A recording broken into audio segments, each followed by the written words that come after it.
All right. Hello there. My name is Boykoff. The project that I've been working on for this semester in Info 1121 has been Ultra Chef, which is a recipe app that takes ingredients that you have in your home already and finds new recipes that you are able to cook with those ingredients, as well as offering budget and time constraint recipes for you without having to compromise on the quality of those recipes, health-wise, tasty-wise, etc. So for the specific wireframe that I worked on in part 4, and then that I've applied here for part 6 for my refined prototype, is the portion of the app in which you are inputting your ingredients so that they that they can be inputted into the system and therefore used to create those recipes that the app is going to be presenting to you.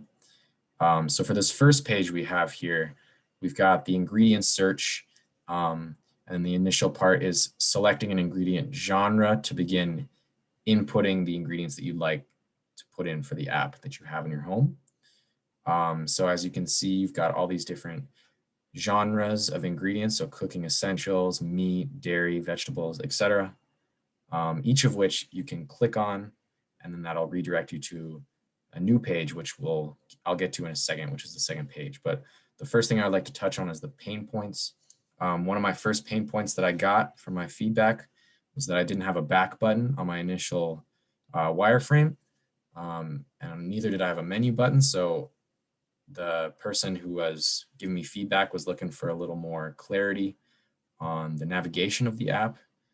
So I included at the top left part of the screen, you can see here a back button to go to the previous screen, and then a menu button for the other portions of the app, in which my other teammates for this semester have been working on their wireframes and refined prototypes for, but I'm focusing on the ingredient search for myself. So that's the first slide there. For the second slide, this would be if you were to click on cooking essentials, and then you were to start looking for ingredients within that category. So as you can see, there's some common ingredients like flour, white sugar, brown sugar, and more that you can click on if you'd like, because those are the most common. Those are what most people are going to have. And then there's also a search bar for other ingredients that might not pop up on that common ingredients section, but you can search for them as well. So if we go, okay, and then there's another pain point that I touched on here, where I initially had two subpages, where one was the search and the other one was the common ingredients. And the feedback I received was that there can be some redundancies, and they're not necessary to have both. Redundancies in that you can search for certain ingredients, and then they'll also pop up in the common ingredients. So I don't necessarily need both. So what I did is I merged them into one page where you can search and you can also see the common ingredients at the same time.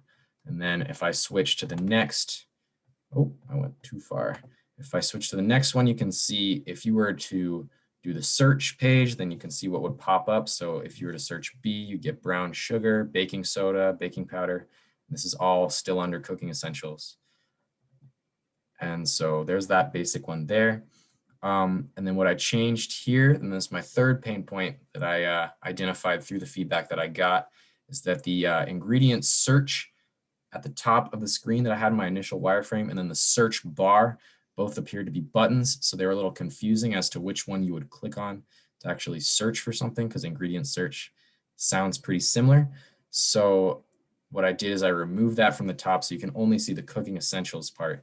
So there's a little more clarity as to where you're typing in for when you're searching for specific ingredients. And then I'll switch over to my fourth and last page here. So this is if you were to click on a specific ingredient. And then for flour specifically, we got different kinds of flour. So you can select all-purpose, bread, or another one. And then if you click the other, you would be able to look at all of the options for the flour, and you could select which one you had. And then secondly, the amount of flour, which is super important for the recipes that are going to be made, because portion size is going to be dependent on how much of a certain ingredient that you have, how much that you can make with that ingredient. So as you can see here, you've got all the numbers at the bottom, and a person would type in how many, in this case, ounces they would have of flour. So that is my refined prototype for part 6. I hope you enjoyed this video. I enjoyed making this, and it's been a fun project for the semester personally. So yeah, thank you.